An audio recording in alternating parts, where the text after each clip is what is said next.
Anthony Romeo here, WiseUp coming at you again, episode 2.4. Yes, 2.4, season 2 of WiseUp. We have a special guest in store for you today. A lot of times what we've been talking to you folks about as tangible products, mainly due to layer one infrastructure and supporting the data center markets or office solutions, mainly due to the fact of IoT solutions and 5G. Everybody has a cell phone. Everybody has the need of utilizing a wireless device, and they never need to know how it works or why it's not working. They just need it to work. And what we've been doing and what we've been achieving is talking to quality manufacturers as well as some consultant groups out there that are making it all happen, making it work. So we're asking them to wise up and continue to listen to us on Apple iTunes, Spotify, or Anchor, or other streaming services that you choose to liking. Again, Anthony Romeo here from WiseComponents.com.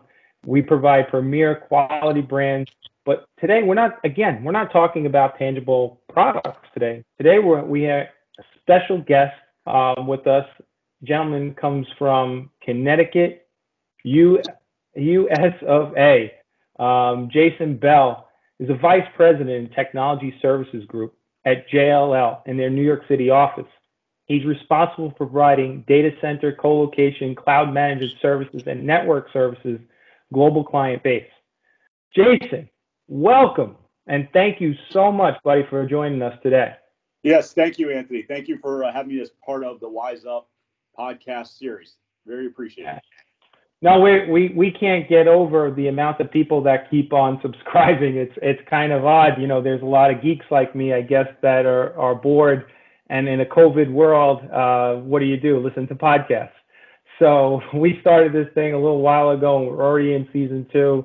People are saying, how do I get on? How do I join? And I want to talk about, what not our services, but really what's your perception of the data center market today, as well as what you see coming on the horizon. And that's what we're trying to get at from your perspective, because you've been in the industry for, I'm going to say 20 years, but we know that's a little north of that. So we'll keep it at 20. Keep it quiet between us, right? So, other than concentrating on your golf game, when you're when you're about town and talking to your global client list, what are you trying to do? What are you trying to accomplish in the data center market today? What's going on right now? Yes. So we're part of JLL's data center practice. We only focus on mission critical data center portfolios and strategies for our client base, whether it is a data center operator, a cloud provider, a hyperscale provider, an enterprise, a carrier, content, the whole gamut globally. And we are aligned with the clients based on their long-term strategy.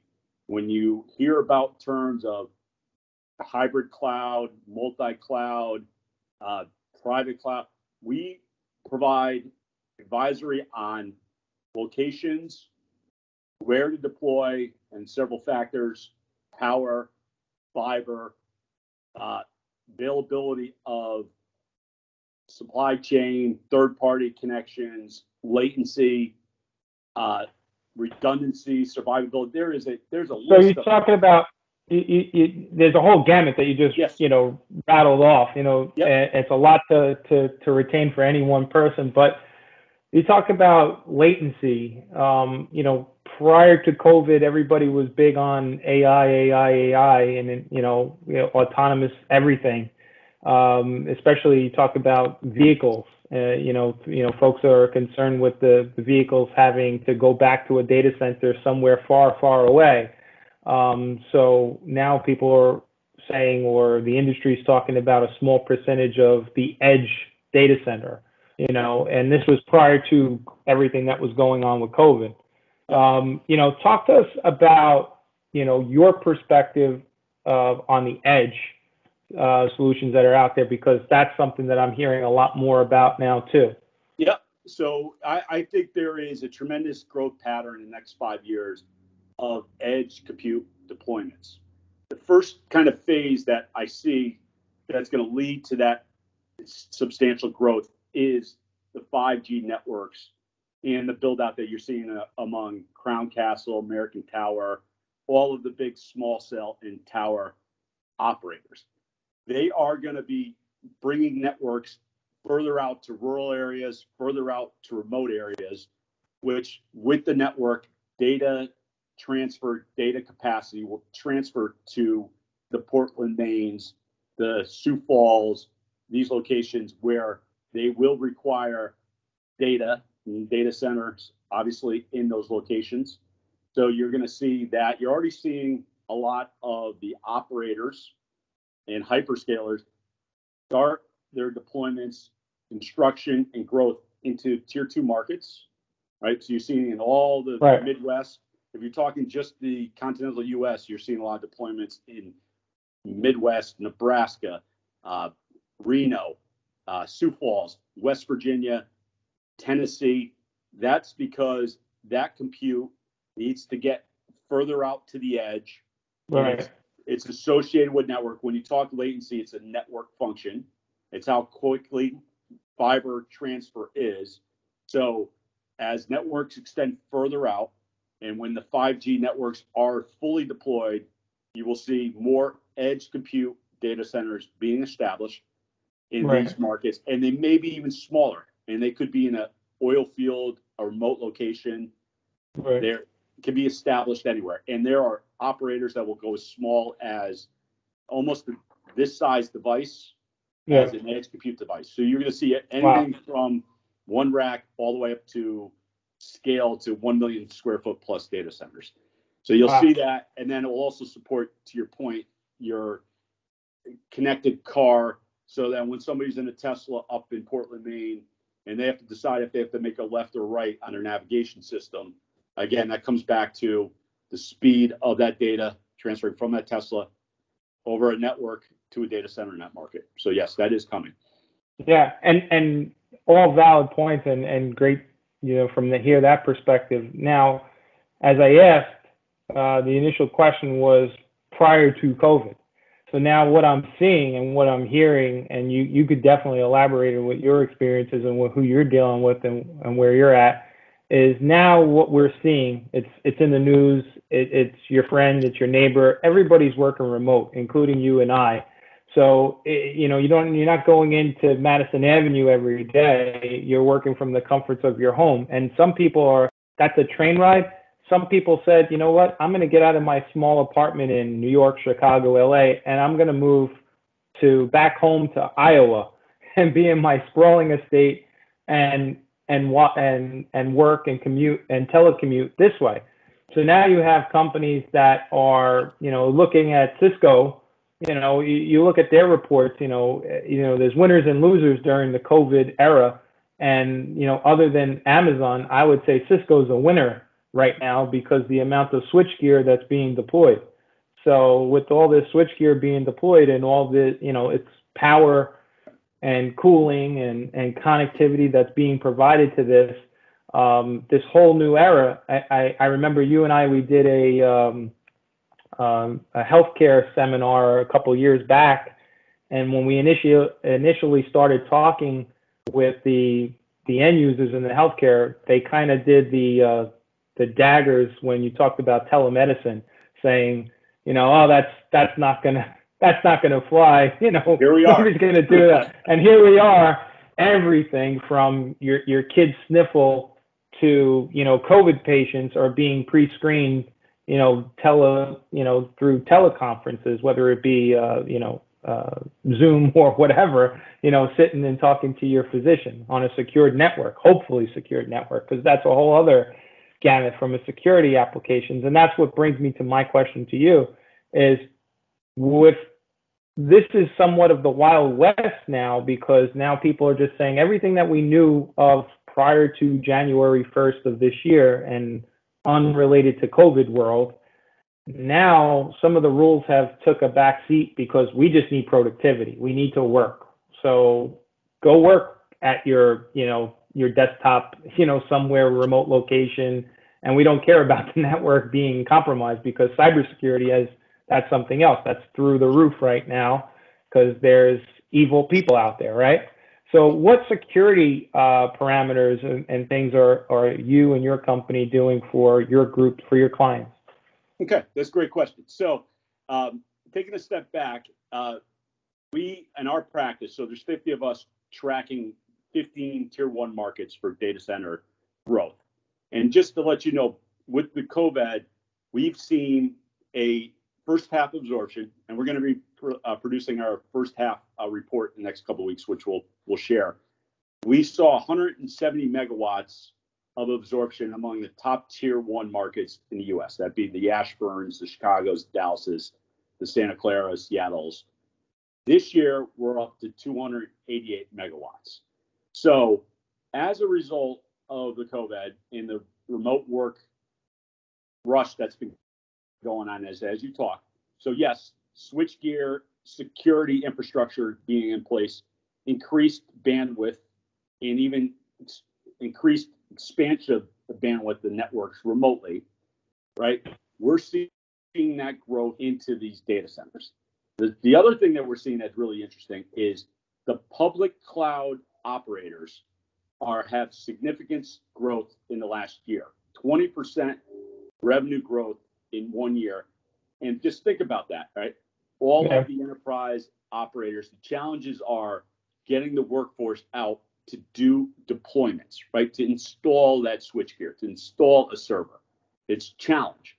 So the cloud companies are benefiting because you create a credit card, you turn up capacity, you turn up storage, you turn up network. And so all the major hyperscalers are leading as the leading tenants in these major data centers. So you're seeing the rush among Amazon, Google, Microsoft, Facebook, and all the other content.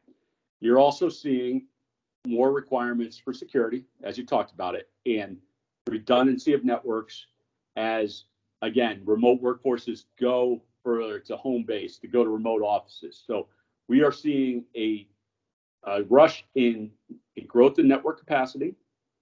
We're seeing a rush in network redundancy, so diversity, so availability, because again, in central metropolitan offices, there's multiple fiber networks, availability of fiber. But as you extend to tier two markets or rural, that has to be incorporated. So we're seeing a lot of network growth.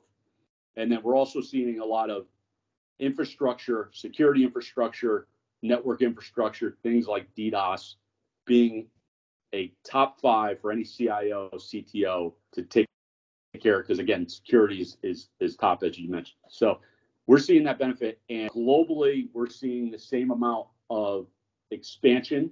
We're seeing that in markets like India. We're seeing that in markets like EMEA. We're also seeing that in APAC with the whole political landscape there.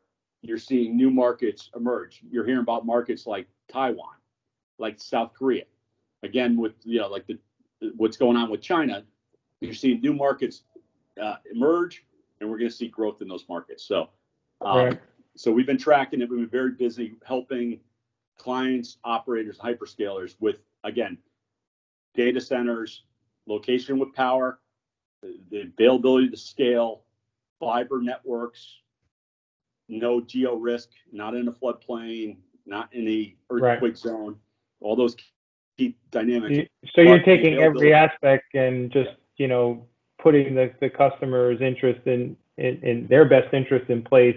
That's with all the different variables, not just the layer one infrastructure. You're talking about from real estate perspective, the full gamut and the true ROI on the property of selection or choice of solution that they're going to deploy. Right. So, you talked about an edge network as being as small as a cell phone to as large as, an elephant. So, these things, they're coming really fast and fast paced. And I think some of it, and you probably agree that some of it's being fast paced tracked because of what's going on in the current events with not only political, but also COVID being that's front of everybody's mind. I don't care what country or politics you're aside. That's affected over 180 countries worldwide. And the productivity level needs to continue. So there is going to be winners and losers, and talking to solid companies like JLL and individuals with the lengthy experience around supporting data centers, like yourself, is what people need to hear and understand. What's the biggest takeaway that a customer coming to you opposed to other, like I could go to, let's say I own a company right now, I do. So if I was to put my stuff into digital realty space, I could just contact them and say, this is my, my company, this is what I have. These are my requirements from security and infrastructure needs.